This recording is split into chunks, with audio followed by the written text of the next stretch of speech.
हो तो तुम्हें बहुत लगन से जो करेगा वही पाएगा, इस बात को समझना है।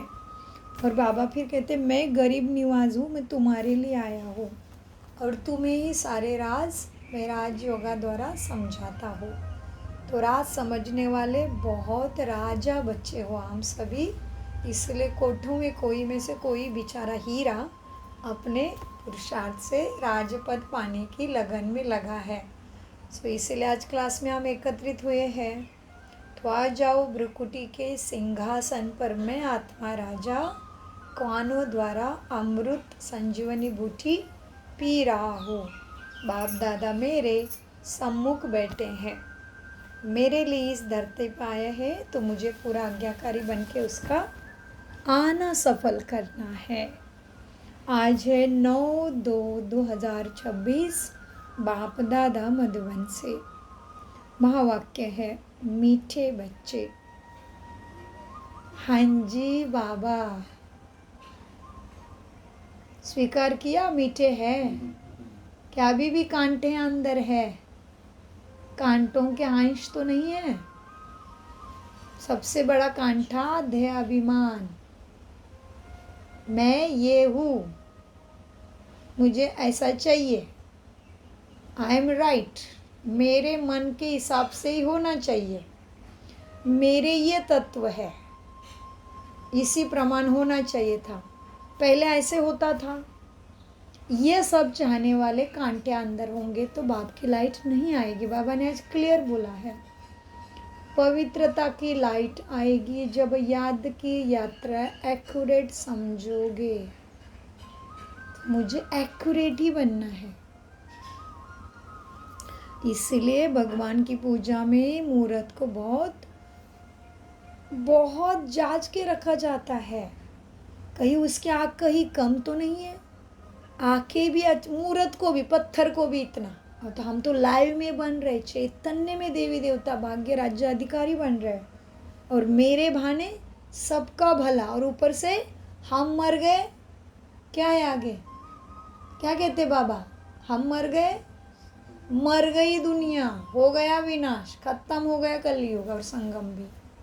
तो इसीलिए बहुत गहराई से हर महावाक्य को अपने अंदर ले लो। मीठे बच्चे, हाँ जी बाबा। गरीब निवाज बाबा तुम्हें कौड़ी से हीरे जैसा बनाने आए हैं, तो तुम सदा उनकी ही श्रीमत पर चलो। प्रश्न, पहले पहले तुम्हें सभी को कौन सा एक गुह्य राज समझाना चाहिए? क्या कहते बाबा प्रश्न में? पहले कौन सा है ना? तो क्या कहते हो आपका चिंतन में क्या समझाना चाहिए हमें मनुष्य को? हाँ जी, सदगति दाता आ गया है, तो देरी मत करो उसको जानने में और उससे लेने के लिए। देखते बाबा का उत्तर, पहले पहले तुम्हें सभी को कौन सा एक गुह्य राज समझाना चाहिए?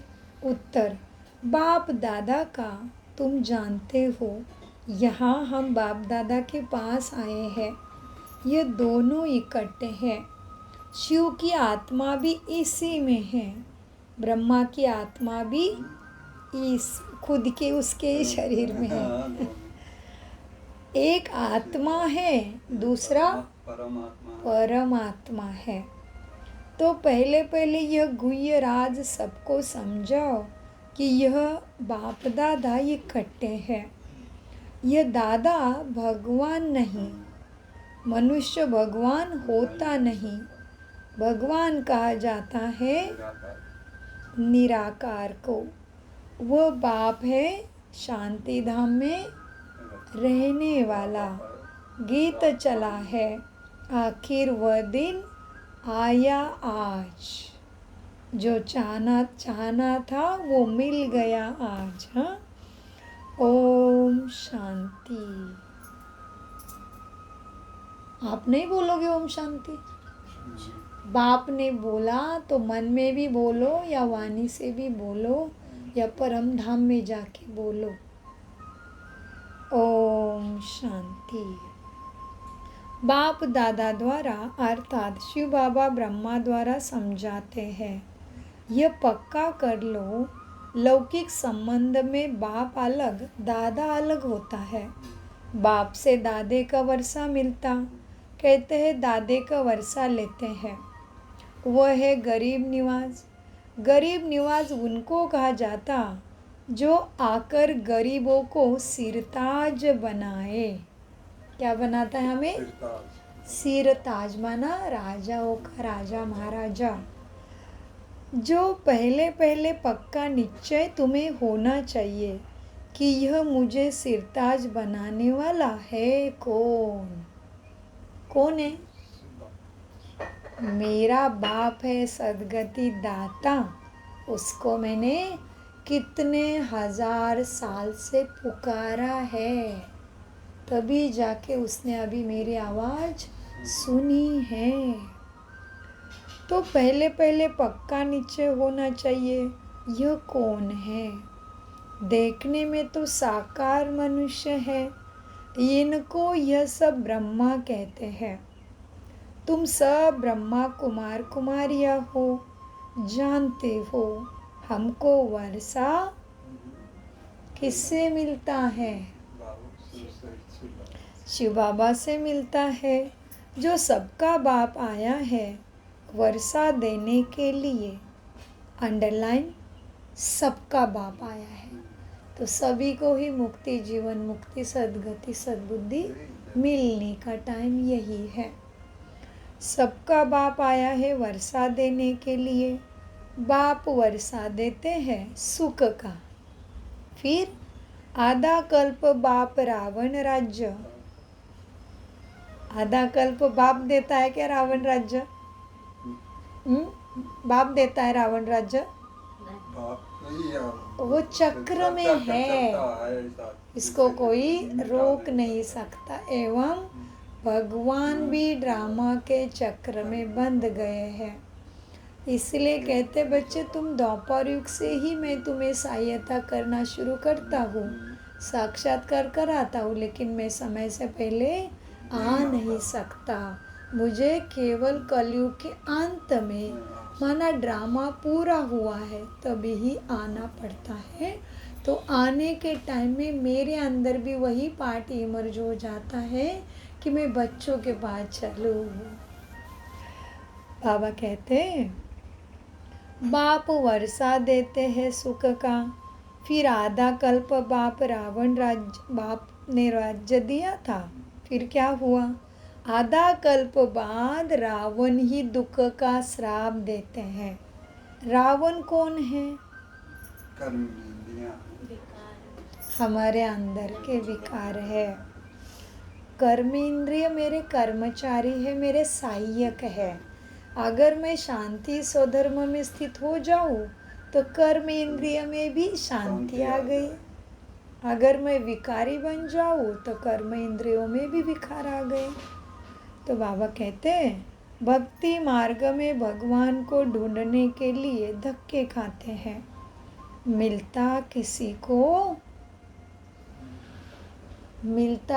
को कुछ भी नहीं। कहा? भक्ति मार्ग में कुछ भी नहीं मिला। और यहाँ यहाँ कितना मिल रहा है? हर जन्म के लिए जमा हो रहा है। तो यहाँ का हर कर्म, तुम्हारा एक एक सेकंड भी सफल हो रहा है, क्योंकि तुम साधारण सत्संग में नहीं बैठे हो। यहाँ के भगवान का हिसाब एक्यूरेट है, क्लियर है। इसलिए कल बाबा ने मुरली में बोला, तुम्हारा हर एक सेकंड, हर एक श्वास कमाई करता है। इसको कहते हैं ऑलमाइटी के द्वारा मिली हुई लॉटरी, तो दुनिया के पास नहीं है। तो हम क्या सोचते हैं, क्या बोलते हैं, कहाँ बैठते हैं, किस तरह से बैठते हैं, सबकी प्राप्ति है। मीठे बच्चे, बाबा कहते हैं, इसलिए तो गायन है, कृष्ण जब मना, परमात्मा जब मुरली बजाते हैं तब बैठी हुई आत्माएं सुध बुध भूल जाती है। दादियाँ ऐसे खो जाती थी मुरली के धुन में, जो पूरा सतयुग स्वर्ग ही देख के आ जाती थी। तो फिर बाबा को समझाना पड़ता था, साक्षात्कार में नहीं जाओ, साक्षात्कार में नहीं झूमो, साक्षात्कार में जाके कृष्ण से रास रचा, मतलब तुम पाए नहीं हो, तुम्हें पुरुषार्थ करना पड़ेगा। तो मुरली में बैठते हो तो सच में आत्मा बैठ के सारी जिम्मेदारियाँ, सारी जो भी तुम्हारी विधियाँ है मुरली के बाद करनी, उसको बाहर रख के आओ, तभी प्राप्ति होगी। यहाँ से बाहर कदम रखते ही बोलो जिम्मेदारियों को, चलो मैदान में आ गए, कर्म भूमि चे कुरुक्षेत्र च कर्म क्षेत्र, तभी प्राप्ति संपूर्ण होगी। बाबा कहते हैं, बच्चे भक्ति मार्ग में भगवान को ढूंढने के लिए धक्के खाते हैं, मिलता कुछ भी नहीं। भारतवासी गाते हैं भगवान के लिए, तुम माता पिता बंधु सखा स्वामी तुम मेरे। फिर कहते हैं, आप जब आएंगे ना तो हमारा आप एक को ही हम वारी जाएंगे, माना मर भी जाएंगे लेकिन आपकी ही बात पे चलेंगे। तो कितना गाते हैं, आप जब आएंगे तो हमारा एक ही आप ही होंगे, दूसरा ना कोई। भक्ति में गाते हैं, कितना मन से गाते हैं। अब जब भगवान आया है तो मन दूसरी तरफ खींचता है। बाबा कहते हैं, और कोई साथ हमें ममत्व नहीं रखेंगे हम। तुम जब आओगे ना भगवान, तो हमारे लिए तुम ही श्वास हो, तुम ही सब कुछ हो, हम मर जाएंगे आपको नहीं छोड़ेंगे, क्योंकि तुम ही हमारे लिए सब कुछ हो। हम सब में से ममत्व हटा देंगे, ऐसे गाते हैं। हमारा तो एक शिव बाबा, तुम ही मेरे सब कुछ भगवान गाते हैं। अब तुम बच्चे जानते हो, ये बाप है गरीब निवाज, गरीबों को साहूकार बनाने वाला, कौड़ी को हीरा तुल्य बनाते हैं। अर्थात कलयुग पतित कंगाल से सतयुगी सिरताज बनाने के लिए बाप आए हैं। तो बाप मिलने से क्या घर बड़े बड़े मिल जाएंगे क्या? इधर से जाते बाहर, जैसे कृष्ण का मित्र कौन था? सुदामा का महल सोने के बन गए, हमारे बनेंगे अभी अभी इधर कलयुग में? ये बात नहीं है, बात की गहराई को पकड़ो। यहाँ पे तो जो जिस मिलना है वो पर्याप्त है, क्योंकि हमें अभी ममत्व ही नहीं रहा। हमने उसको वचन दिया है कि तू जब धरा पे आएगा तेरे में ही सारा ममत्व रखेंगे। तो बाबा कहते क्योंकि यहाँ से तो हम अभी तो भारत में 5 पैसा चलता भी नहीं है, लेकिन हम छोटे थे तभी थे ना 5 पैसा 10 पैसा, वो भी नहीं लेके जा पाएंगे इधर से। तो फिर क्या बात है इधर के धन की? हाँ, और ये अविनाशी ज्ञान गुण शक्तियों से तो अथाह धन कमाएंगे, जन्मों जन्मों की प्राप्ति लेके जाएंगे इधर से, ये ज्ञान धन से और ज्ञान योग सेवा धारणा से। तो बाबा कहते हैं, बच्चे तुम जानते हो, जी बाबा तुम जानते हो, यह हम बाप दादा के पास आए हैं, ये दोनों इकट्ठे हैं। शिव की आत्मा भी इसमें है, परमात्मा की आत्मा भी इसमें है, दोनों हुए ना, एक है आत्मा दूसरा परमात्मा। तुम सभी हो, ओके बच्चे भी है, लेकिन तुम कौन बैठे हो? आत्माएं हो, तुम सभी हो आत्माएं। गाया जाता है, हे आत्माएं आत्मा परमात्मा रहे अलग काल। गाते सब है बराबर, जानते अर्थ सहित नहीं।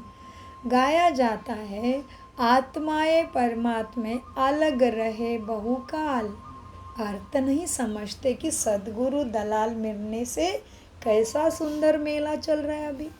पहले नंबर में मिलने वाली हो तुम आत्माएं परमात्मा को, अर्थात जो आत्माएं हैं वो परमात्मा बाप से मिलती है, जिसके लिए ही तुमने मुझे पुकारा, ओ गॉड फादर आओ, तुम उनके बच्चे ठहरे ना, तो इसलिए मुझे भगवान पिता और गॉड फादर कहा।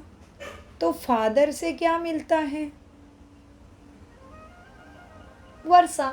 फादर की प्रॉपर्टी हमारी प्रॉपर्टी, तो फादर से ज़रूर वर्षा मिलता है।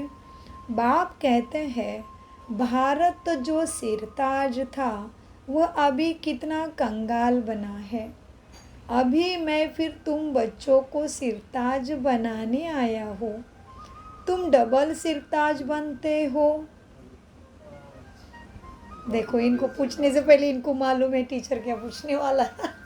पहले से उत्तर दे दिया। हमने केवल उनको देखा दृष्टि से, बस। हम वही प्रश्न पूछने वाले थे कि कौन से डबल ताज, उन्होंने पहले ही बता दिया। बहुत अच्छा, ये लगन है अंदर से। तो मीठे बच्चे, तुम डबल सिरताज बनते हो।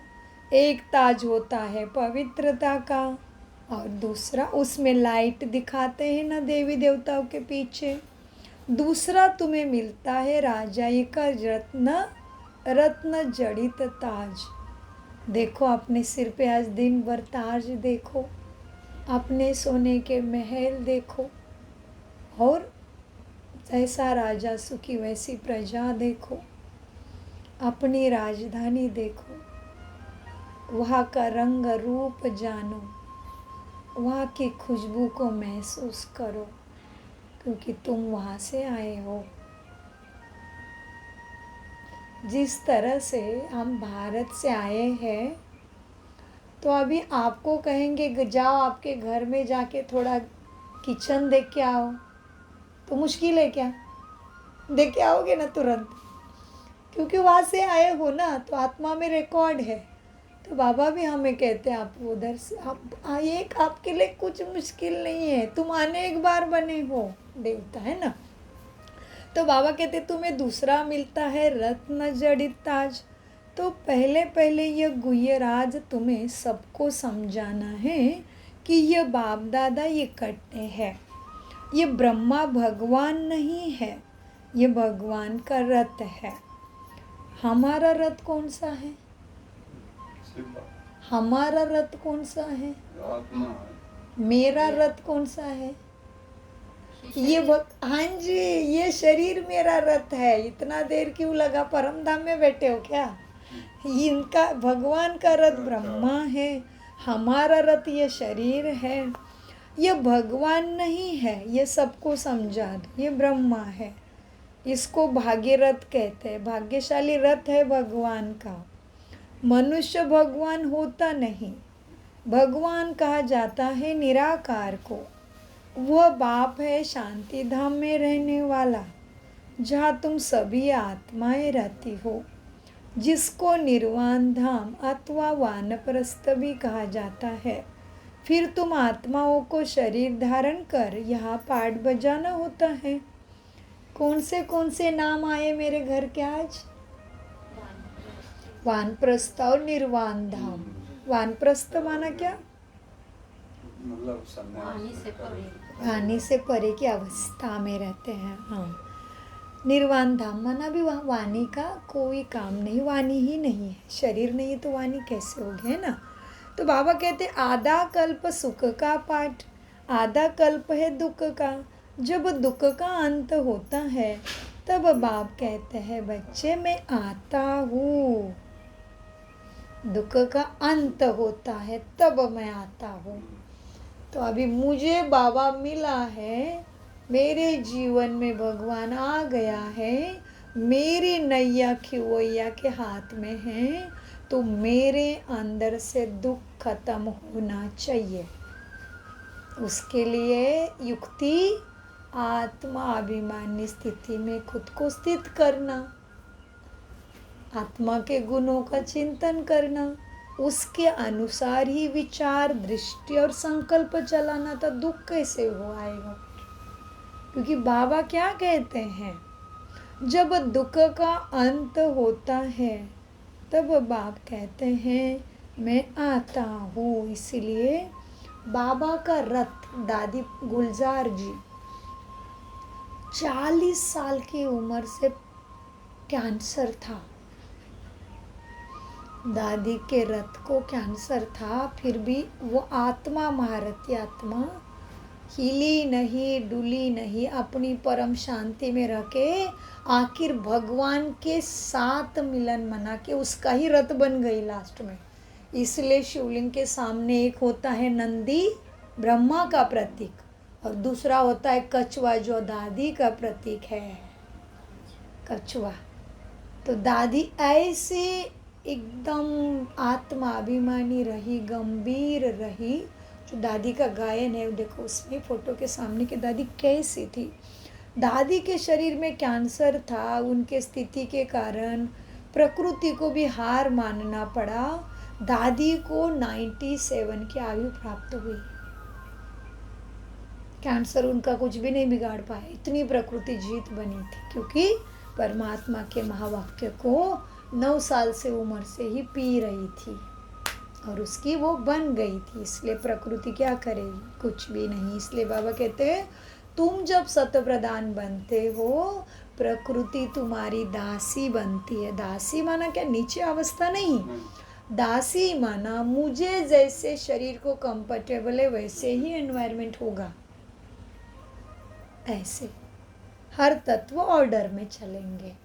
धूप भी ज़्यादा नहीं तो ठंड भी ज़्यादा नहीं तो बारिश भी कभी भी कैसे भी नहीं आएगी, सारे ऑर्डर में, जितना ज़रूरी है उतना ही, नुकसान करने वाले नहीं, त्रास देने वाले नहीं। तो बाबा कहते बच्चे ये ड्रामा बना हुआ है, तुम बच्चे या आते हो भट्टी में। क्या चल रहा है, हमारा पूरा संगम ही हमारी भट्टी है। जिस तरह से सोने में मिलावट है तो उसको किस में डालते हैं, अग्नि में डालते हैं। उसको थोड़ा तपाना पड़ता है तो क्या करता है, वो जो भी मिलावट है उसको अलग कर देता और फिर खुद अलग होता। तो हम भी तो क्या है, 16 कला संपूर्ण थे, सर्वगुण संपन्न थे। तो अभी ज्ञान का योग अग्नि, योग और ज्ञान के अग्नि में चल रहा है हमारा जीवन। योग अग्नि है, ज्ञान अमृत है।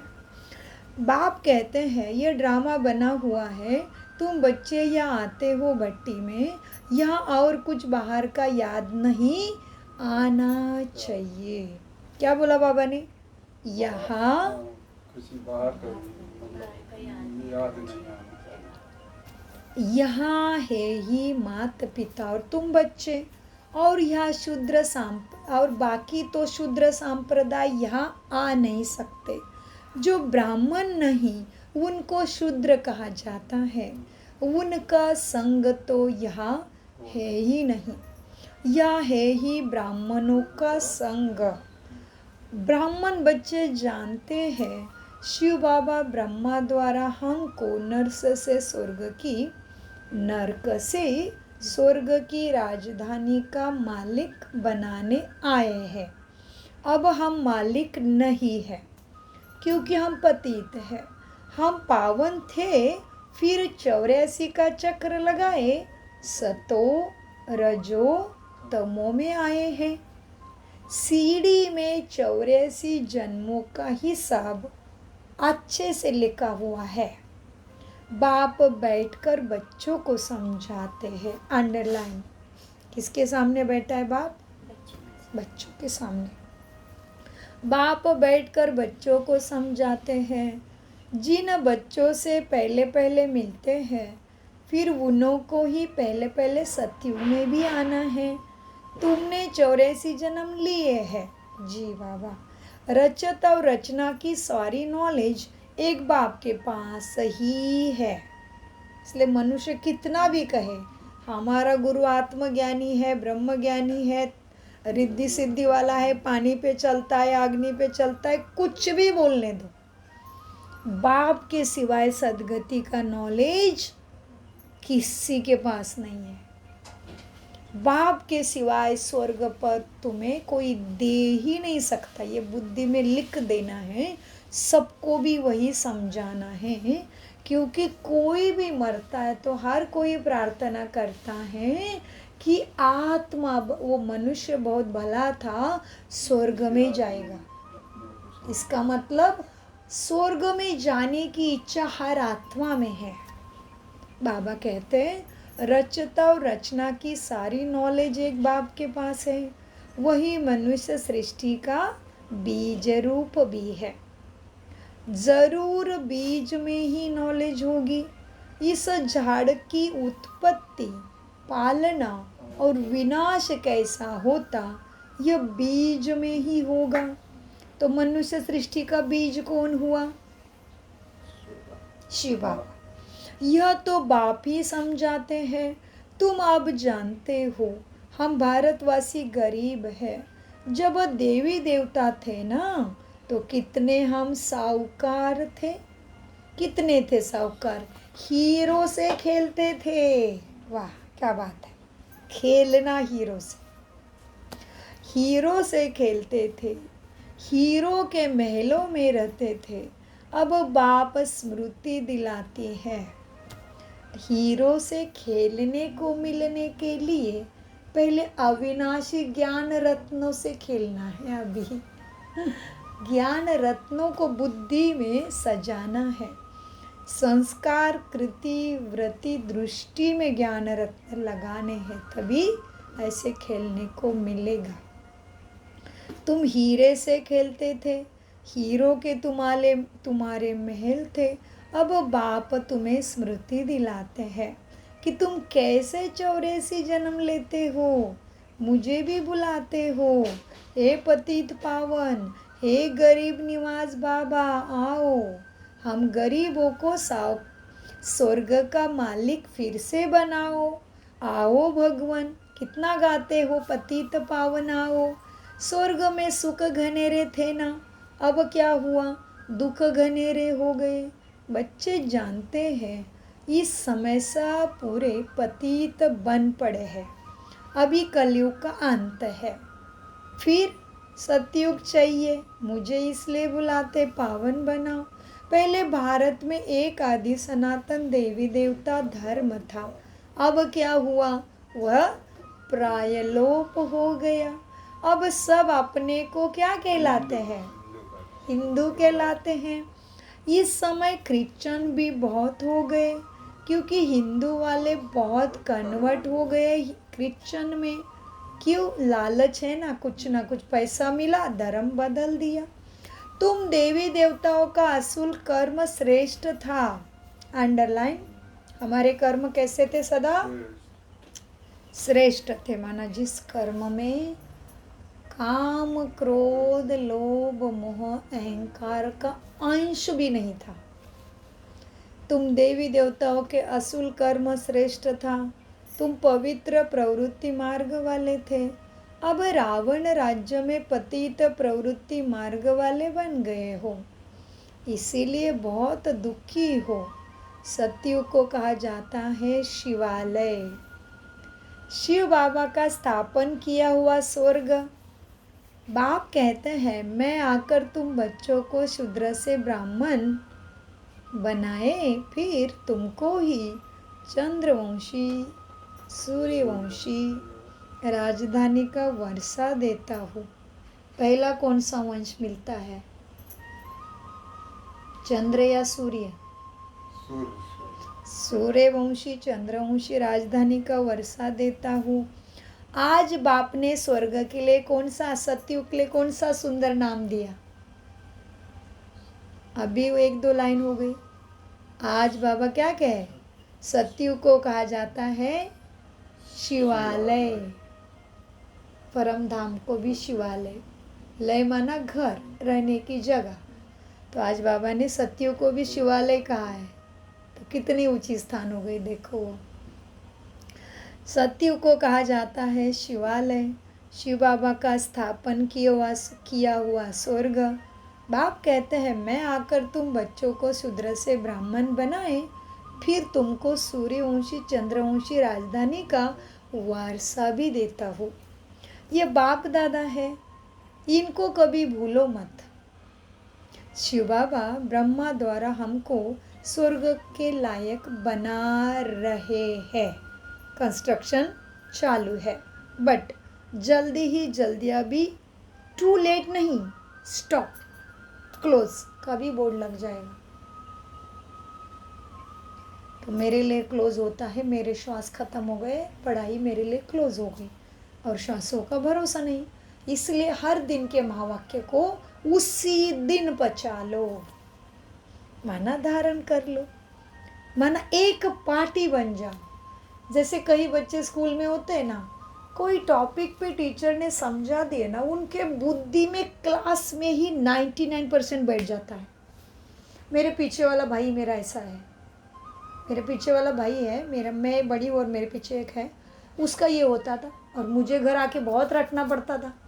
वो भी कुछ भी नहीं करे पर प्रथम आ जाता था, लेकिन मैं तो दिन रात उसको रट के फिर मैं प्रथम आ जाती थी। दोनों में फ़र्क दिखता था माँ को। माँ बोलती थी ये पढ़ता ही नहीं है, खेलता रहता है नॉटी, और ये मेरी बेटी पढ़ती है, पढ़ती तो माँ को समझ में नहीं आता था ये क्यों नहीं पढ़ता और फिर अच्छा से पाता है। तभी माँ को पता चला टीचर के द्वारा कि ये स्कूल में बहुत अच्छे से सुनता है और क्लास में सुनते सुनते उसके दिमाग में पूरा टॉपिक आ जाता है, तो उसको क्वेश्चन पेपर के सारे क्वेश्चन आ जाते थे। इसलिए वो करता नहीं था, लेकिन जब बड़े बड़े क्लास में गया तभी सोचा उसने पढ़ाई करना पड़ता है, लगता है कि दीदी रात भर करती है, फिर और करने लगा, तो आगे भी वो बहुत बड़ा बन गया इस तरह से। क्योंकि फिर क्या होता, छोटे छोटे क्लास थे तो वो टॉप करता था, फिर 5वीं 6वीं में उसका नंबर हिलने लग गया, 3रे नंबर पे जाने लगा फर्स्ट से। तब उसको हम चिढ़ाने लगे, देख ये लड़की तेरे को पीछे डाल के निकल गई। तो एक लड़की का नाम था हेमलता, तो हमने उसको चिढ़ाया। मैंने बोला देख क्या हुआ, पहले 1वीं फर्स्ट से लेके 4वीं तक पहला ही आया, फिर हिल गया उसका नंबर, क्योंकि वो क्लास में सुनते जब बढ़ गई ना पढ़ाई तो थोड़ा होमवर्क भी करना पड़ता है ना, तो होमवर्क का महत्व क्या, फिर टीचर क्यों बताते हैं होमवर्क भी करो, कुछ देते हैं ना करने के लिए, फिर वो करने लगा। तो इस तरह से हमें भी अभी हमारी जिम्मेदारी बढ़ गई है, पढ़ाई भी गहरी होती जा रही है। कल बाबा ने बोला चलने का टाइम नहीं, अभी उड़ो। क्यों उड़ना है, क्योंकि श्वासों का भरोसा नहीं, इसलिए सुनते सुनते भी अंदर ले लो और फिर पूछो मन को बार बार दिन भर, आज कौन से अमृत को भूल गया, कौन से ज्ञान अमृत को आज तू धारणा में लाया। नहीं याद दिला रहा है तो उसको बोलो चल रट, पहले जाके रटा दो उसको महावाक्य के, फिर तो इस तरह से करना पड़ेगा। तो बाबा देखते आ रही मैं मेरा बच्चा बहुत कोशिश करता है, तो फिर बाबा कहते बच्चे तुम एक कदम हिम्मत का उठा दो करने का, फिर मेरे 1000 कदम तेरे पास। तो इसको कहा भक्ति में, फिर भगवान जब देते तो छप्पर फाड़ के देते हैं। छप्पर माना हमारे भोलेपन को मदद इतनी आथा करते हैं, ये छप्पर था। तो बाबा कहते हैं बच्चे शिव बाबा ब्रह्मा द्वारा हमको स्वर्ग का मालिक बना रहे हैं, क्योंकि पतित आत्मा तो मुक्ति धाम में जा नहीं सके, जब तक पावन ना बने कोई ऊपर जा न सके। अभी बाप कहते हैं मैं आकर तुमको पावन बनाने का रास्ता बताता हूँ, पावन बनने का मैं रास्ता बताता हूँ, बनना तुम्हें है। मैं तुमको पद्मापति स्वर्ग का मालिक बनाकर गया था पहले, बाबा अभी पास्ट में लेके गए, मैं ही तुमको पद्मापति स्वर्ग का मालिक बनाकर गया था। बरोबर तुमको स्मृति आई है ना कि हम ही स्वर्ग के मालिक थे। उस समय हम बहुत थोड़े थे, अभी तो कितने ढेर मनुष्य हैं, सतयुग में 9 लाख होते हैं। तो बाप कहते हैं मैं आकर ब्रह्मा द्वारा स्वर्ग की स्थापना, शंकर द्वारा विनाश करा देता हूँ। तैयारी अब सब कर रहे हैं। शंकर हमारी तपस्वी व्रति, हमारी नष्टो मोहाव्रति, माना शरीर में भी अभी मोह नहीं, यह अवस्था शंकर की अवस्था है। शंकर द्वारा विनाश करा देता हूँ, तैयारी सब कर रहे हैं। कल्प पहले मुआपिक कितने बॉम्ब्स बनाते हैं, 5000 वर्ष पहले भी ये महाभारत लड़ाई लगी थी। भगवान ने आकर तुम्हें राजयोग सिखाया था और क्या किया था वंडर, मनुष्य से नर से नारायण बनाया था। क्या बोला बाबा ने, कितना सुंदर महावाक्य, देखो शांति में रख के अपने से बात करो। भगवान ने आकर मेरे इतने सिंपल व्यक्ति को 5000 वर्ष पहले, मुझे विश्व का मालिक, सोने के महल में मैं, सिंहासन पर मैं। सोच के देखो कितना नशा आएगा। अकेले में अमृत पियोगे ना, इधर से आंसू बहे बिना रह ही नहीं पाओगे तुम, खो जाओगे, इतना प्यार आएगा, बात मत पूछो। फिर बाबा क्या भूलोगे, कभी नहीं भूलोगे आप बाबा को। बाबा कहेंगे मुझे थोड़ा छोड़ो, मुझे राहत दे बच्चे, मुझे दूसरे बच्चों को अभी करना है। ऐसे बन जाओगे। भगवान ने आकर राजयोग सिखाए, मनुष्य को नर से नारायण बनाया था, तो ज़रूर कलयुगी पुरानी दुनिया का विनाश होना चाहिए ना। सारे भंबर को आग लगेगी, नहीं तो विनाश कैसे होगा। आजकल बॉम्ब्स में आग भी भरते हैं, मूसलधार बरसात भी होती है, अर्थक्वेक्स आदि भी सब होंगे, तभी तो विनाश होगा। पुरानी दुनिया का विनाश, नई दुनिया की स्थापना, और यह है संगम। रावण राज्य मुर्दाबाद हो जाएगा, तभी राम राज्य जिंदाबाद होगा। नई दुनिया में श्री कृष्ण का राज्य था। लक्ष्मी नारायण के पहले श्री कृष्ण का नाम लेते हैं। क्यों? कुछ नहीं पता क्यों लेते हैं। लक्ष्मी नारायण के बदले श्री कृष्ण का नाम लेते हैं क्योंकि श्री कृष्ण बहुत सुंदर है, सबसे प्यारा बच्चा लगता है ना सबको। वो किसी को भी नहीं पता लक्ष्मी नारायण कौन है। कौन है लक्ष्मी नारायण, कहाँ से आए? लक्ष्मी नारायण कौन है, कौन थे पहले, किसको कहते हैं लक्ष्मी नारायण? कौन सी आत्मा लक्ष्मी नारायण बनती है? हाँ, और श्री कृष्ण राधा फिर कौन है? श्री कृष्ण और राधा कौन है फिर? वही है। हाँ, ये बात को ले लो ना। जैसे अभी देखो हमारा ही ले लो, ठीक है, शॉर्ट में। हम जब पिता के घर में है तो कन्याकुमारी सुंदर है, अलग कार्य कर रही है, पढ़ाई लिखाई, माता पिता के झूले में झूलना, मस्त मस्त जीवन है ना माता पिता के घर में। और माँ पिता का नाम और सरनेम है साथ में। और जैसे ही शादी हो गई, क्यों हो गई शादी? क्योंकि उतने कैपेबल बन गए तो रीति रिवाज से जाना पड़े दूसरे कार्य के लिए, कर्तव्य कर्म। तो फिर जैसे ही शादी हो गई, नाम बदल गया, काम बदल गया, मान बदल गया, शान, कुछ सब कुछ बदल जाता है। शरीर से लेके सब कुछ, जिम्मेदारी। तो नाम भी तो बदल गया, नाम वही रखा भले। और अब कभी किसी किसी का तो नाम भी बदल देते हैं। माता पिता का नाम पसंद नहीं है, वो अपने हिसाब से रख देते बेटी का नाम, है ना। तो अभी यहाँ पे तो ऐसा है, लेकिन सतयुग में तो बाबा ने कल परसों की मुरली में बोला, कृष्ण एक राजधानी में जन्म लेगा, राधा दूसरी राजधानी में जन्म लेंगे, स्वयंवर हो जाएगा, तभी दोनों लक्ष्मी नारायण बनते। तभी से 1-1 शुरू हो जाता, तभी से आदि सनातन देवी देवता धर्म की सवत शुरू हो जाती। समझे? तो कौन थे लक्ष्मी नारायण और कौन है राधा कृष्ण?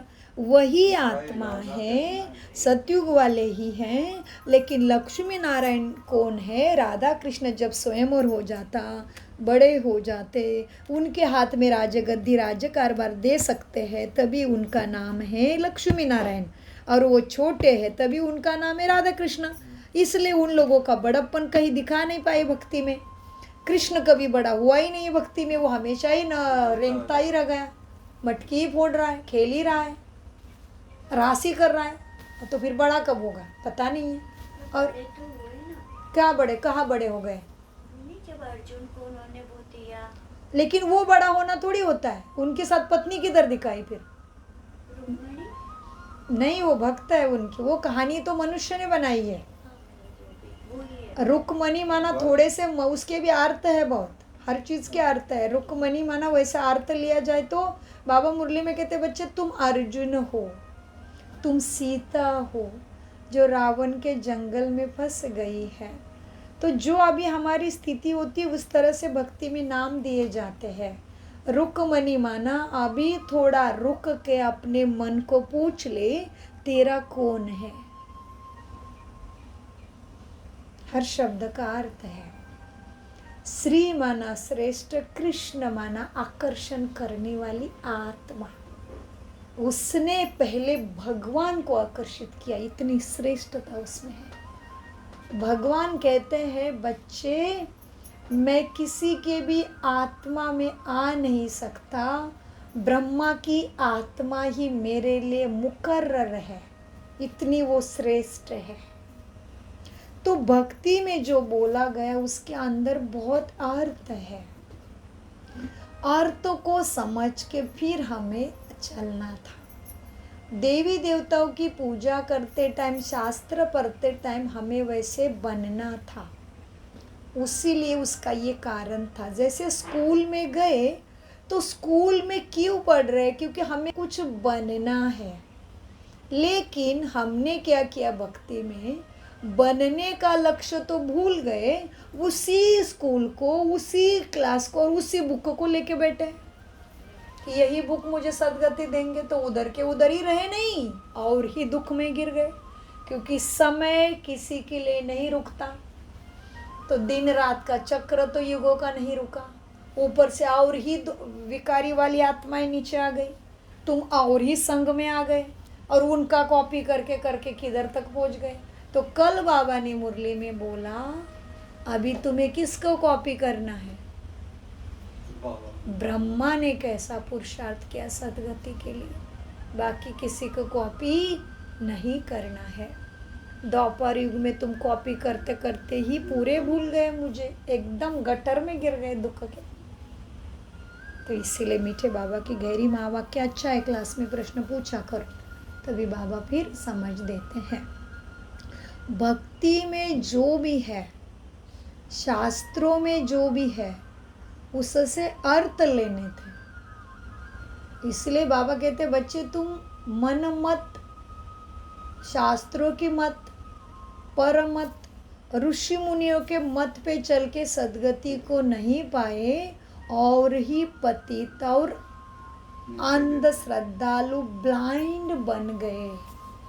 इसलिए भक्ति को कहते ब्लाइंड फेथ। और अभी हो गई हमारी तीसरी, ज्ञान की नेत्र जग गई। इसलिए शंकर तपस्या में बैठे हैं, दोनों नेत्र बंद है, लेकिन ये आंख उनकी खुली है, वो भी आधी खुली। बहुत अर्थ है, ठीक है, धीरे धीरे पता चलेगा सारे अर्थ। अभी हमें किसने बताया? बाप ने मुरली से। मीठे बच्चे, और हम तो बाप से बात करते हैं। मैंने बाबा को पिछले महीने बोला, व्यक्त मास में मौन में थे ज़्यादा दिन, तो बाबा को बोला, बाबा ये ब्रह्मा बाबा ने ऐसा क्या किया?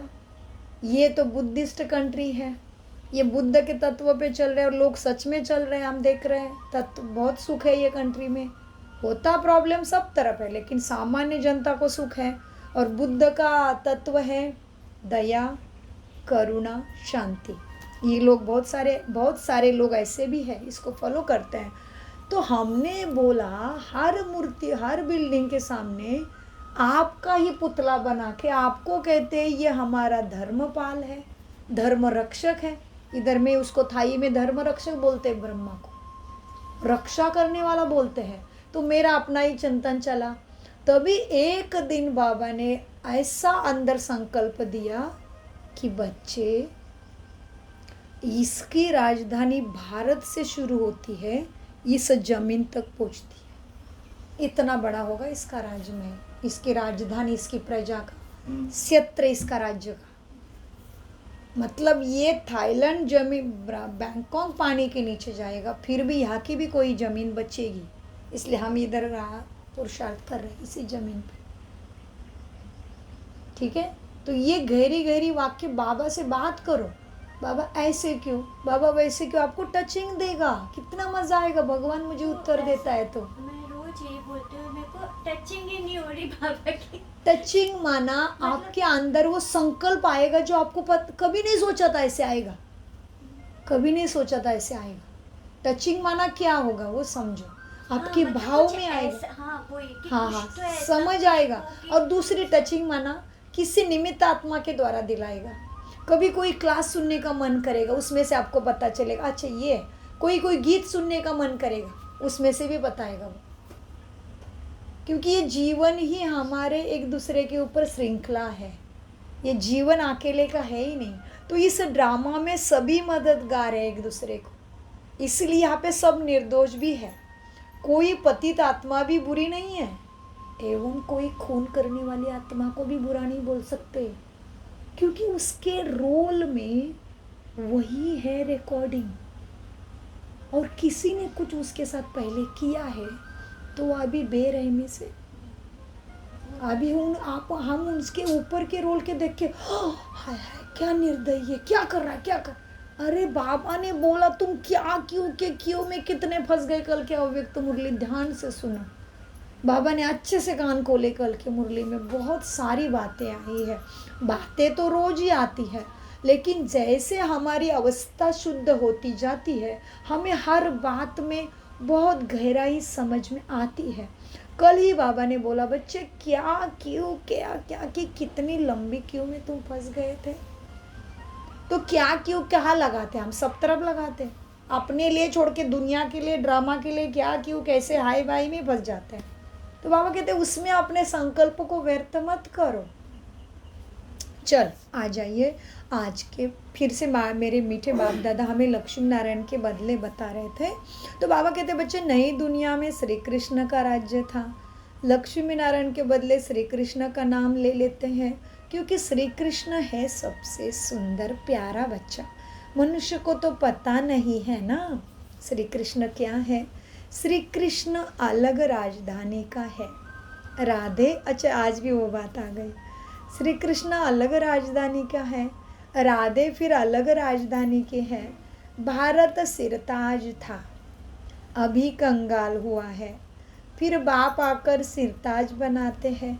अभी इसी महावाक्य में कितना अर्थ है देखो। भारत सिरताज था, क्या जमीन ताज पहन के बैठेगी क्या? क्या पेड़ पौधे पहाड़ ताज पहन के बैठेगी क्या? क्या जन्म से ताज आएंगे क्या? इसका क्या गहरा अर्थ है प्रैक्टिकल में? भारत सिरताज था, अभी इसका क्या अर्थ लोगे आप बताओ।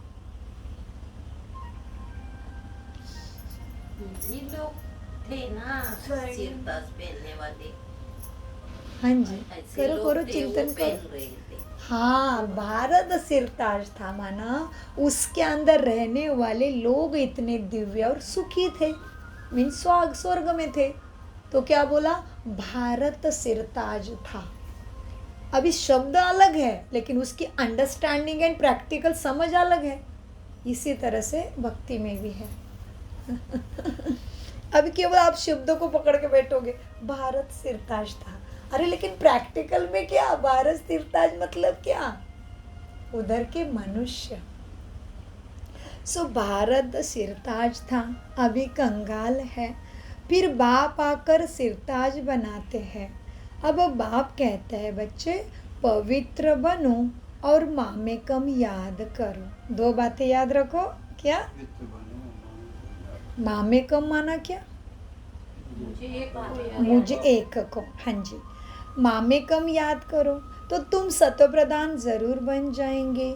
फिर जो सर्विस कर आप समान बनाएंगे वो उच्च पद पाएंगे, डबल सिरताज भी बनेंगे। अंडरलाइन, राजा कौन बनेंगे? सर्विस कर आप समान बनाएंगे, वही क्या करेंगे? उच्च पद पाएंगे, डबल सिरताज भी बनेंगे। आप समान माना क्या? बाप समान है, जैसे हम बनते जा रहे हैं वैसे दूसरे लोग। अच्छा चिंतन है। फिर और बताओ, आप समान बनाएंगे तभी। आप कौन हो? आत्माभिमानी ज्ञान सबको दोगे, इस तरफ लेके आओगे सबको, आप समान। फिर हमें बाबा कहते तुम्हें बाप समान बनना है। कल का लक्ष्य है ना, हर बच्चे का लक्ष्य मुझे बाप समान बनना है, माना ऐसे गुण ज्ञान शक्तियों से ज्ञान समझ है, वो महाभारत रामायण ये वास्तव है। हमारी कहानी है अभी हाँ, की, वही हम जो कर रहे हैं वास्तव है अभी, ना, ये समझ है। वो वास्तव माना वास्तविक का अर्थ हो जाएगा सच। वही वास्तव में से ही ज्ञान। अभी समझ जो हमारा पुरुषार्थ चल रहा है वो आत्मा के अंदर स्टोर हो जाता है। द्वापर युग में हम में से कोई कथा कीर्तन महाभारत लिख के रखा है। ज्ञान माना समझ। हाँ, ज्ञान माना समझ, माना सत्य की समझ, कि मुझे सदगति सुख शांति के लिए क्या करना है वो समझ मिली। और महाभारत रामायण कथाएं है, वही माना तो ऐसे वास्तव- हुआ था फिर उसका गायन है। वही वास्तव है ना। वास्तव नहीं, असत्य है, अंधश्रद्धा है। वास्तव किसको कहते हैं? एक्चुअल। हम क्या कहते हैं? वास्तव माना एक्चुअल में ये ऐसा ऐसे था। कोई चीज़ होके गई तो अभी हम आप उसको किसी को बता रहे, आपको बताती हूँ वास्तव में ऐसे हुआ था। पता जो बहुत जाले वास्तव में वास्तविकता अभी चल रही है, एक्चुअल में। वास्तव में इंग्लिश में क्या बोलेंगे? एक्चुअल। एक्चुअल अभी चल रहा है रामायण महाभारत। अभी दुखों का अंत, अंदर के विकारों को, रावण को, सारे जितने भी आसुर थे उनको मारा जा रहा है। और साथ में महाभारत लोग भी चल ऐसे रही है। थे। ये महाभारत अभी चल रही, रामायण महाभारत अभी चल रही लाइव। दोनों चीजें, क्योंकि वो इसीलिए अभी हम क्या कहते हैं? सच्ची गीता ज्ञान चल रहा है। वही महाभारत कथाएं हैं। कृष्ण अपने पद को प्राप्त कर रहा है और हम अर्जुन सारथी है उसके। क्योंकि राजधानी एक से नहीं बनती, घर एक से नहीं बनता, कुल एक से नहीं बनता, गांव एक से नहीं बनता। एक मनुष्य क्या घर चलाएगा? एक मनुष्य परिवार तैयार करेगा? एक मनुष्य राज्य करेगा? अब भी चल रहा है रामायण महाभारत। और राम और कथा कीर्तन लिखने वाले, शास्त्र लिखने वाले साधु संत ऋषि मुनि कौन है? हाँ, हमारे जैसे इतनी तपस्या करने की ताकत किसी में होगी क्या? हमने ही वो सब लिखा, पूजा भी हमने शुरू की। तभी बाबा कहते तुम पूज्य थे, तुम पुजारी बने। पुजारी बन के कहते बोल बैठे ही रहे क्या? कथा शास्त्र सब लिखा हमने, रामायण महाभारत हमने लिखा। जैसे मुझे अभी बोलोगे सुजाता बहन आपके छोटेपन के सारे अनुभव लिखो, तो मैं तो हर चीज़ लिखूंगी ना। मैंने छोटेपन में क्या क्या किया लिखूंगी। अभी मैं गई तो फिर मेरे बच्चे बोलेंगे ये मेरे मम्मी ने कहा ऐसे उसकी जीवन कहानी लिखी है। अभी मैं तो नहीं हूँ लेकिन ऐसी थी। तो हमने अभी कैसा कैसा पुरुषार्थ करके रावण को मारा, कलयुग को पूरा करके सतयुग में अपने अपने पद लिए, ऊंचे ऊंचे पद लिए। हम किस तरह से दुर्गुणों को नष्ट करके दुर्गा बनी, किस तरह से सारे लक्षण धारण करके लक्ष्मी बनी। ये सारे नाम भी अर्थपूर्ण हैं। हनुमान माना पहले आत्माभिमानी बन के देह अभिमान का नाश करने के लिए मैंने राम को ही दिल में बिठा लिया, तो मैं छलांग लगा रही हूँ, हनुमान बन गई मैं। बाबा कहते बच्चों तुम महावीर हो। कैसे महावीर? वो महावीर अलग है, मुझे बाबा महावीर कहते हैं। इतनी तपस्वी, इतनी शक्ति मैंने परमात्मा से प्राप्त की थी। बाबा कहते बच्चों तुम 16 कला संपूर्ण सर्वगुण संपन्न ऐसे थे, लक्ष्मी नारायण जैसे थे, अभी बन रहे हैं। तो हमने फिर द्वापर युग में जब जन्म लिया तभी हमने पहले भगवान की खोज में शिवलिंग का मंदिर बनाया सोमनाथ में, और भक्ति मार्ग में हम ही लेके गए हैं। तो इसीलिए बाबा कहते तुम्हारे भले सबका भाभी तुम्हारे बहाने सबका भला भी होना है। तो हमारे वाइब्रेशन से प्रकृति बदल रही है, हमारे वाइब्रेशन से आत्माओं को सद्गति गति मिलेगी। इसलिए हमें मनसा सेवा का आदेश दिया जाता है। एवं हर महीने के तीसरे रविवार को अंतर्राष्ट्रीय विश्व योग दिवस रखा जाता है अपने संस्था में। हर महीने के थर्ड संडे पूरे विश्व भर की ब्रह्मा कुमारी स्पेशल विश्व को सकाश देती है, और हमें नुमा शाम रखा है, विश्व के लिए रखा है।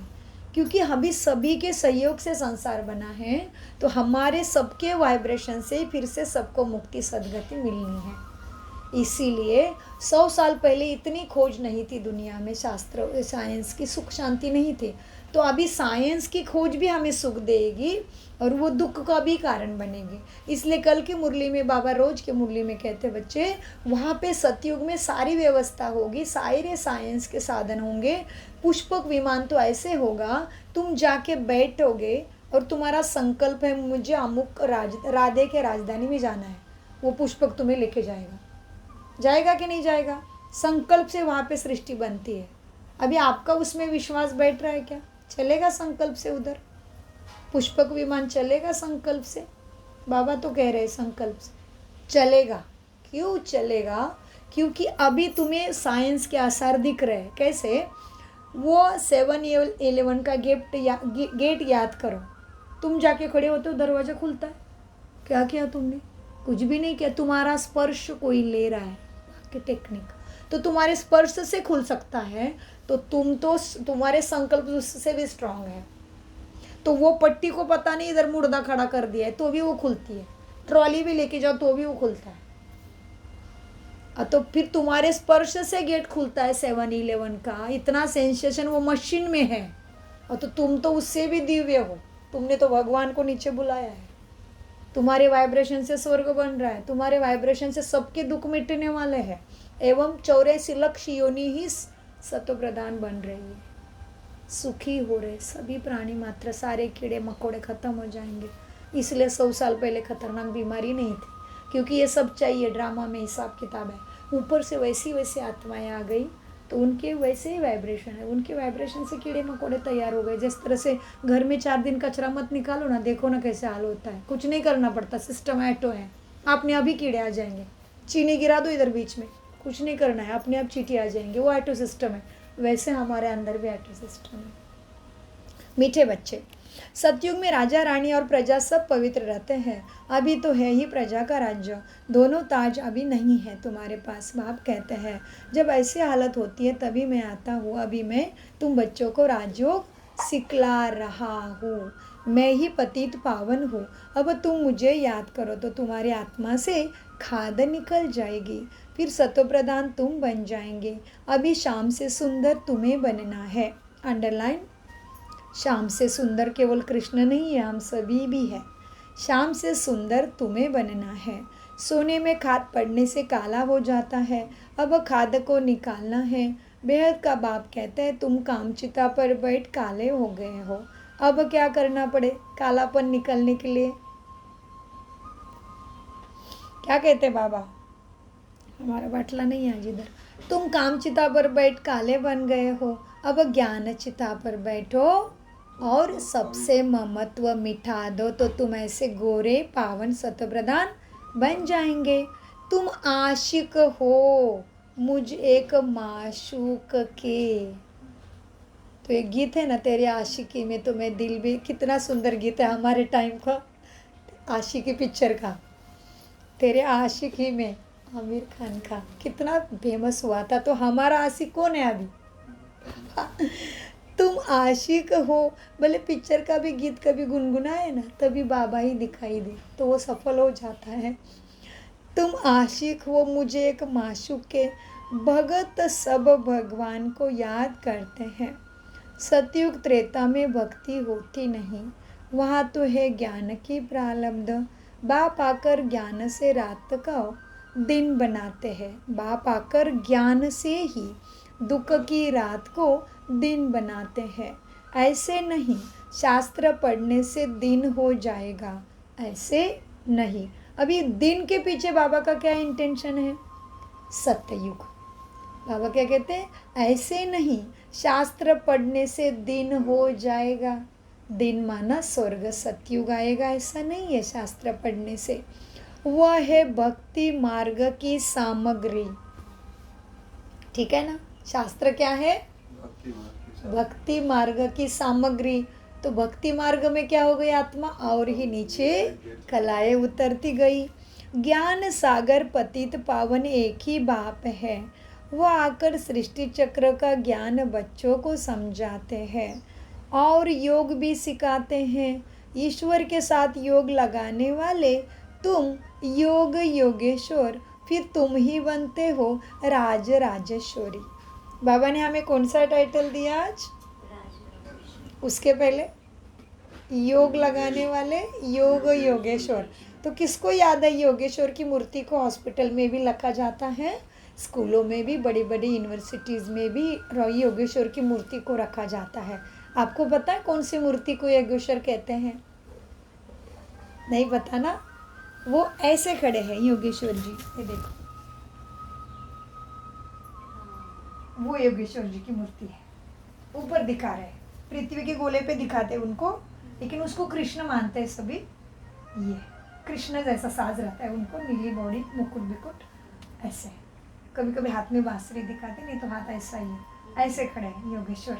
वो मूर्ति है, वो नीली दिखाते हैं, कृष्ण को ही योगेश्वर मानते हैं वैसे। तो बाबा कहते हैं, और इसका कुछ गीता में भी थोड़ा संदर्भ आया है, भगवत गीता में भी। तो बाबा ने क्या बोला, ईश्वर के साथ योग लगाने वाले योग योगेश्वर तुम हो, और फिर अभी राज राजेश्वर तुम बनते हो। तुम ईश्वर द्वारा राजाओं का राजा बनते हो, इसलिए तुम्हें राजेश्वरी कहते हैं। ईश्वर जिसका नाश नहीं, और हम हो गए राजेश्वर, क्योंकि ईश्वर से सीख के मिला, और योग लगा रहे उसके साथ, इसलिए योगेश्वर। तुम ईश्वर द्वारा राजाओं का राजा बनते हो, जो पावन राजाएं थे फिर पतित बने हैं। आपे ही पूज्य आपे ही पुजारी तुम बनते हो। अब जितना हो सके याद की यात्रा में रहना। जैसे आशुक माशुक कैसे एक दूसरे की याद के बिना नहीं रहते, जैसे कन्या की सगाई होती है तो एक दो को याद करते रहते हैं ना। अभी यह जो माशुक है उनके, हमारी सगाई कब हो गई माशुक से? सगाई कब हुई? राजयोग हुआ तभी सगाई हो गई। अभी यह जो दुनिया के भी माशुक होते हैं ना, उनकी सगाई होती है ना, तो फिर एक दो को याद करते रहते हैं, और जब बाबा मिलन होता है ना तो पक्की शादी हो जाती है, क्योंकि बाबा की अंगूठी दिखाओ आंटी जी, अंगूठी, ये अंगूठी मिलती मधुबन में बाबा मिलन जाने से। पक्के बाबा के बच्चे बन गए, ठप्पा लग गया, ब्रह्मा कुमारी की लिस्ट में आ जाते हो आप विश्व भर के। संगम युग में काउंट में आना पड़ेगा, नहीं तो उधर के काउंटिंग में कैसे होंगे? बाबा मिलन होना ज़रूरी है। अच्छा, एक्चुअली विधि आया ना हर चीज़ की। तो बाबा कहते जैसे कन्या की सगाई होने से फिर एक दो को याद करते रहते हैं। अभी ये जो माशुक है ना, उनके तो बहुत आशिक बच्चे हैं, सारे भक्त भगवान के आशिक है ना। तो बाबा कहते ये जो माशुक है ना परमपिता, उनके तो बहुत आशिक है। भक्ति मार्ग में कितने आशिक है मेरे? जब दुख में बाप को याद करते हैं, हे भगवान दुख हारो कहते हैं, फिर क्या कहते हैं? भगवान दुख हारो सुख दो। यहाँ न तो शांति है ना तो किसी को सुख है। सतयुग में दोनों इकट्ठे हैं, सदा काल के लिए है। क्या है सतयुग में दोनों? शांति भी है और सतयुग में क्या क्या है? शांति और सुखी है। सुख भी है और शांति भी है और सुख भी है। इसलिए स्वास्तिक जब निकालते हैं ना पूजा में, आपने देखा होगा स्वास्तिक के लेफ्ट साइड में सुख बोला जाता है। जब भगवान मिला तभी मन को सुकून का अनुभव होने लगा। इसलिए इस हाथ में सुख। तो अभी हम जा रहे हैं, हम राइट नहीं थे, हम लेफ्ट साइड में आ गए थे। इसलिए देखो स्वास्तिक का हाथ देखो, ये स्वास्तिक है ना अभी गोले में। हाँ, तो स्वास्तिक जब ड्रॉ करते हैं ना पूजा के टाइम में, हाँ, तो उस एक तरफ लेते हैं, एक कभी कोई लिखता है सुख शांति, कोई लिखता है शुभ और लाभ। तो लेफ्ट साइड में शुभ होता है, माना ऊपर जा रही स्वास्तिक के डंडे। अभी हम सबको ऊपर जाना है, ऊपर वाला मिल गया। और फिर इस तरफ लिखते हैं लाभ। लाभ माना स्वर्ग मिल गया, सुख शांति मिल गई। इसलिए शुभ लाभ। शुभ कब होगा? जब आत्मा परमात्मा को मिलन होगा तभी शुभ होगा। इसलिए स्वास्तिक जब लिखते हैं तभी कभी कोई लिखता है शुभ लाभ, कोई लिखता है सुख शांति। इसका अर्थ यहाँ पता चलता है। और कभी कभी कोई पंडित क्या करता, स्वास्तिक लिखता और स्टैंडिंग लाइन, दो स्टैंडिंग लाइन लिखता। अभी दो ही क्यों लिख रहा है? स्टैंडिंग लाइन ही क्यों लिख रहा है? टेढ़ी लाइन नहीं लिख रहा है। हाँ, दो स्टैंडिंग लाइन ऐसे। अभी ये भी किसका प्रतीक है? मैं और बाबा। किसी को नहीं पता क्यों ऐसे करते हैं। बाबा ही बताता है कि स्वास्तिक माना सो का अस्तित्व कहा था, वही मनुष्य नहीं जानता है, इसलिए दुख में है। अभी तुम जानते हो हम आत्माएं कैसे 84 का पाठ बजाते हैं। तुम ब्राह्मण देवता क्षत्रिय वैश्य शूद्र बनते हैं। 84 सीढ़ी बुद्धि में है ना जी, 84 की सीढ़ी बुद्धि में है ना। अब जितना हो सके बाप को याद करना है तो क्या होगा? प्राप्ति कितनी ऊंची। याद करेंगे तो जो करना है वे कर लो, सब नष्ट हो जाएगा। हाँ जी, क्योंकि दूसरा कोई भी नहीं है हमारे पाप काटने वाला, माफ करने वाला कोई शक्ति नहीं किसी के अंदर जो माफ करे हमें।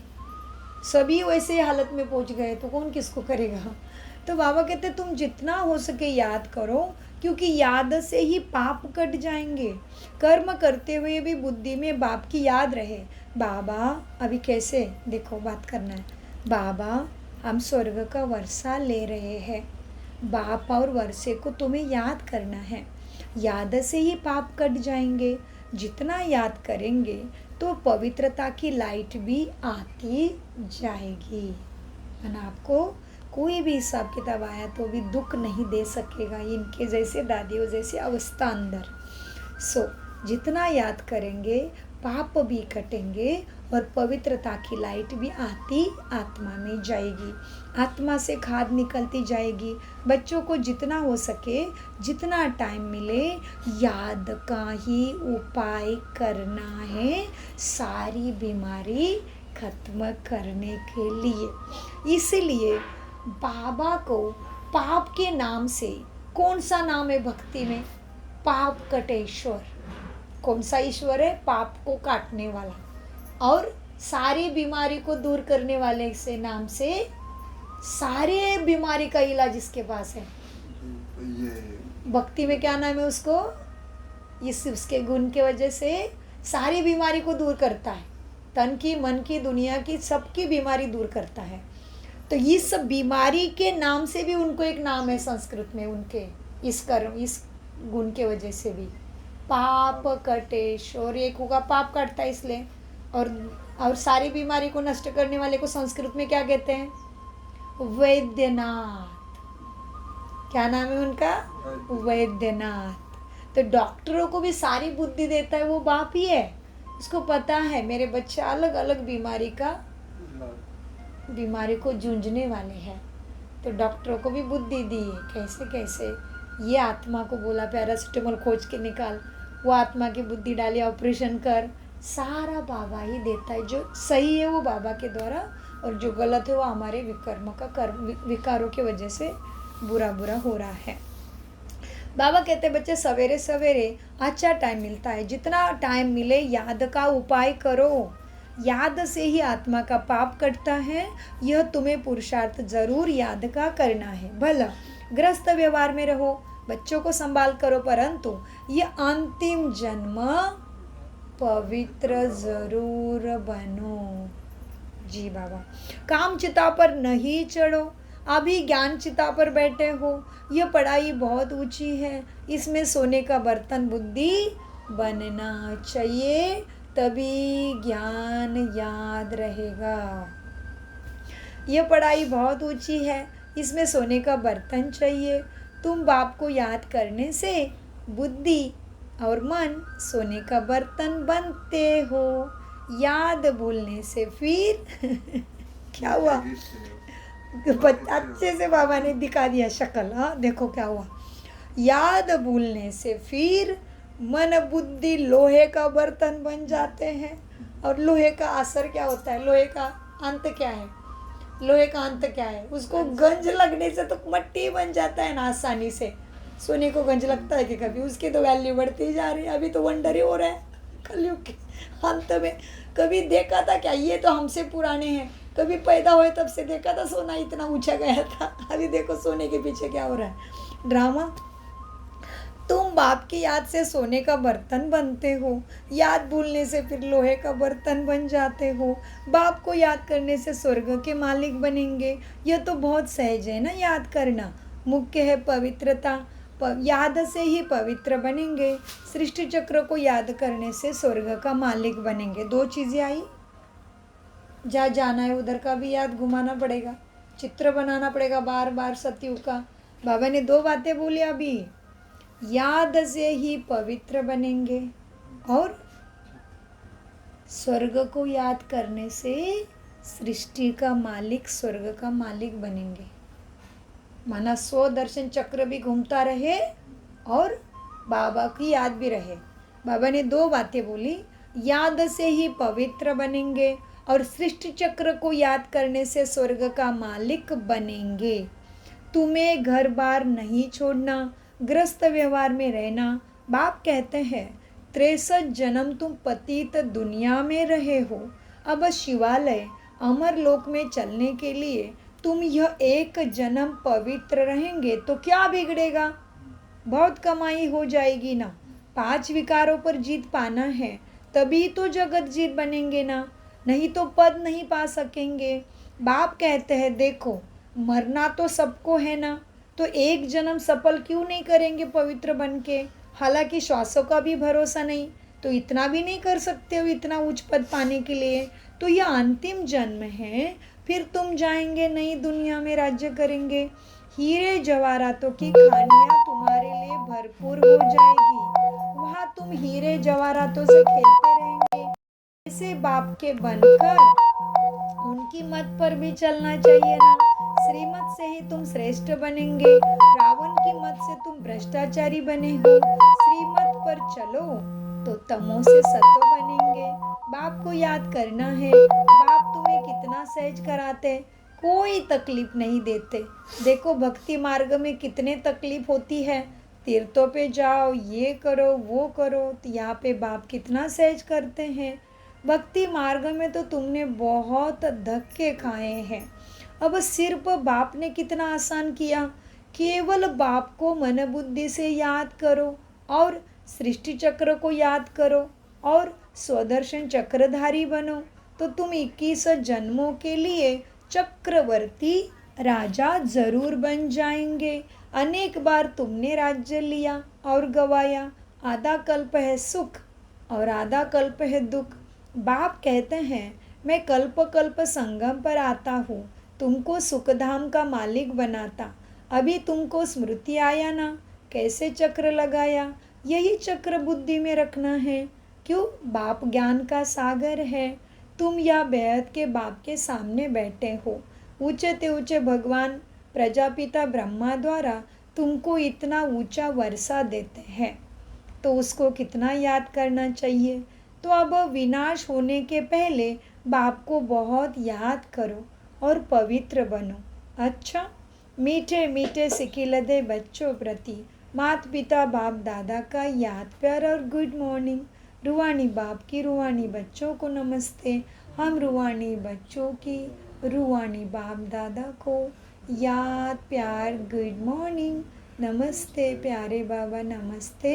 हम हैं आत्माभिमानी स्थिति से सच्ची गीता ज्ञान को समझते, धारण करते और कराते।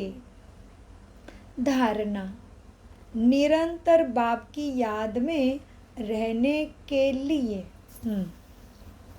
बुद्धि को सोने का बर्तन बनाना है। कर्म करते भी बाप की याद में रहे, याद से ही पवित्रता की लाइट आएगी। मुरली कभी मिस नहीं करनी है। बाबा आपको बहुत प्यार करते हैं। जिस दिन ये महावाक्य आता है तब आप इधर क्लास में होते हो, मतलब प्रेजेंट ही लग जाती है। मुरली कभी मिस नहीं करनी है। ड्रामा के राज को यथार्थ रीति समझना है। भट्टी में कुछ भी बाहर का याद न आए। वरदान, आपस में एक दो की विशेषता देखने और वर्णन करने वाले श्रेष्ठता संपन्न होली हंस भव। बाप दादा सद्गुरु के रूप में मेरे सामने आ गए और मुझे वरदान देते हैं। आपस में एक दो की विशेषता को आपस में एक दूसरे की विशेषता को देखने और वर्णन करने वाले, देखने और वर्णन करने वाले श्रेष्ठता संपन्न होली हंस भव।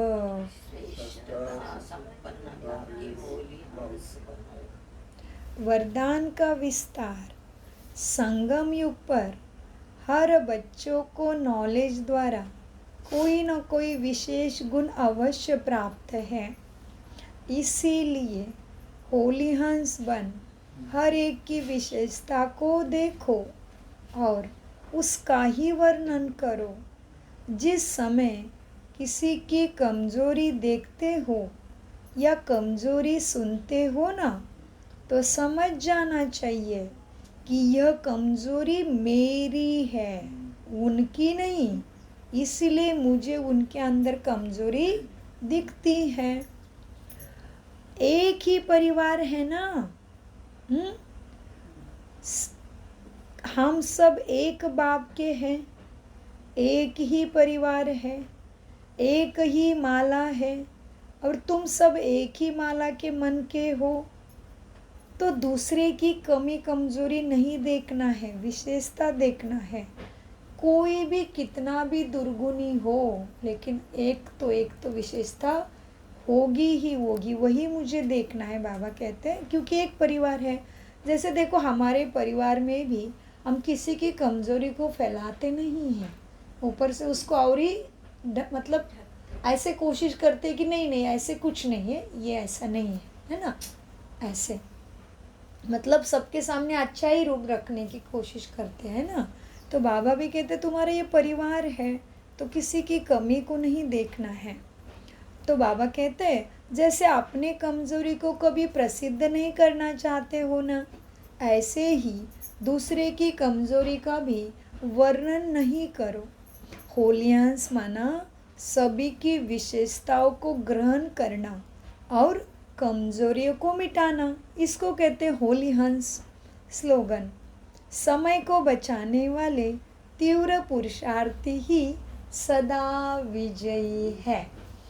अभी ये समय को बचाने के वाले में तो बहुत बड़ा गहरा चिंतन चल सकता है ना, लेकिन सबसे बड़ा है समय को बचाने की, इसमें ले सकते। मेरा चिंतन चला कि मेरा समय खत्म होने से पहले मुझे इसी शरीर में संपन्न संपूर्ण बाप समान बनना ही है, यही लगन लगा दो। तो इसीलिए बाबा कहते हैं समय को बचाने वाले, मतलब जीते जी ही अनुभव किया मैं देवता हूँ, मैं परिश्ता हूँ, मैं देवी हूँ, मैं ब्राह्मण हूँ, मैं परमधाम में रहने वाली आत्मा हूँ। जीते जी अब भी अनुभव किया, तो फिर तीव्र पुरुषार्थ की लिस्ट में हो। तो समय के पहले ही तैयार हो गए। ऐसे नहीं कि मरने के टाइम में सब याद आ गए, हाँ मैं तो देवता हूँ, ऐसे हूँ, नहीं। प्रैक्टिकल में मैं उसी गुणों को दान करते जा रही हूँ। कल की मुरली बात पढ़ना, बहुत गहरी है, बहुत माना सब कुछ दे दिया बाबा ने उसमें। तो कल की मुरली में बाबा ने ऐसे बोला कैसे समय, श्वास, संबंध, संपर्क, कर्म क्या क्या करोगे तो आपको कैसे प्राप्ति मिलेगी आगे। समय को बचाने वाले तीव्र पुरुषार्थी ही सदा विजयी है। अव्यक्त इशारे, एकता और विश्वास की विशेषता द्वारा सब सफलता संपन्न बन।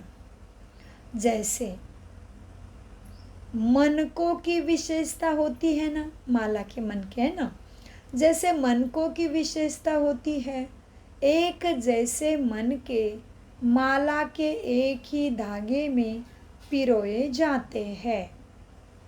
ऐसे आप सभी वैजंती माला के मन के भी जब एक मत, एक के ही लगन में, एक रस स्थिति वाले एक दिखाई देंगे, तभी ही माला में पिरोए जाएंगे। अगर आपस में भी, बहुत गहरा महावाक्य है, अगर आपस में दो मतें होती हैं तो वह दूसरी अर्थात 16,000 की माला के दाने बन जाते हैं। तो अभी मुझे सोचना है मुझे कौन से माला का राजा महाराजा बनना है। अष्टरत्नों की माला है, नवरत्नों की माला है जो यहाँ से ही बनती है, उसके बाद 108 की माला है, फिर 16,108 की माला है, 16,000 के बाद भी 108 है फिर पीछे। इसलिए आज बाबा ने बोला सतयुग में केवल 9 लाख की आत्माएं राज्य करती है, बाकी सब परमधाम में बैठते हैं। तो इसी तरह से अपने को चेक करना है अभी कि माला के पास माला रहता है ना, मन के बना के माला बनते हैं ना, मनी डालते हैं ना, बिट्स डालेंगे तभी माला बनती है। तो बाबा कहते हैं हर माला का दाना एक दूसरे के साथ आएगा, तो सबके अंदर की कमी कमजोरी नहीं, विशेषता को देखो। सो बहुत अच्छा है। अभी सभी वैजंती माला माना विष्णु के गले की माला, माना विष्णु माना राधा कृष्ण के साथ, लक्ष्मी नारायण के साथ जन्म लेने वाली आत्माएं, वैजंती माला, वैजंती माना विष्णु।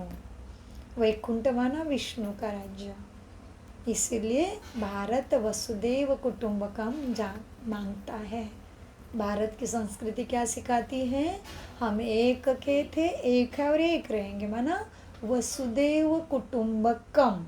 कम माना एक का परिवार, वसुदेव माना वैजंती विष्णु का राज्य स्वर्ग। ओके चलो मीठे बच्चों, मीठे प्यारे बाप दादा का अनगिनत पदम गुना शुक्रिया शुक्रिया शुक्रिया। कम बोलो, मीठा बोलो, धीरे बोलो और